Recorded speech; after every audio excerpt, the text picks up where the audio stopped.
Nakakasar na talaga. Hindi na ako babalik dun. Sinusumpa ako ng pag-aaral. Eh kung ihulog ko kaya itong mga to sa ilog, panira talaga ng araw.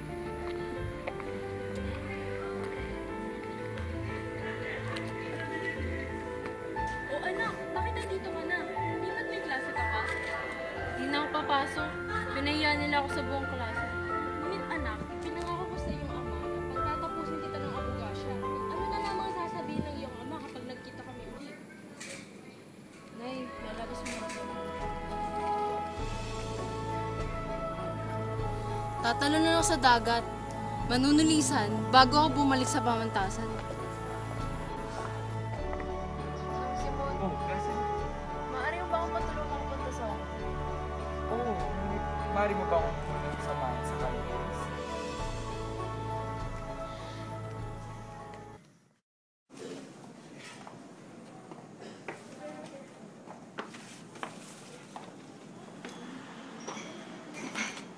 Ang mga pulbura, Nasa mga sako.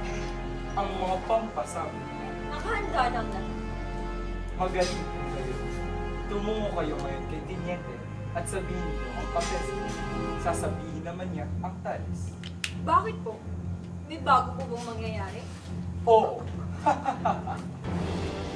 Mangyayari sa loob ng isang Subalit, hindi pa handa ang mga distrito. Akala ko pa hihintayin hanggang hindi na natin sila kakailangan. Kapag atin pa itong pinagpaliban, eh marahil patay na si Maraklan.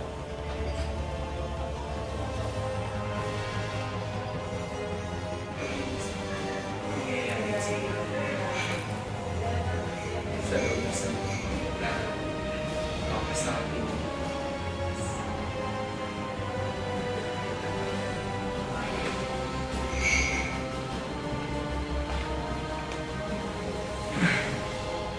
Sandali na lang at magkikita natin. Himagsikan ng naglayo sa atin o himagsikan din ng maglayo sa atin.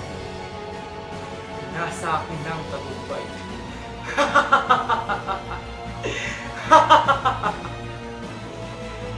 Hindi ko na to pwedeng iulog.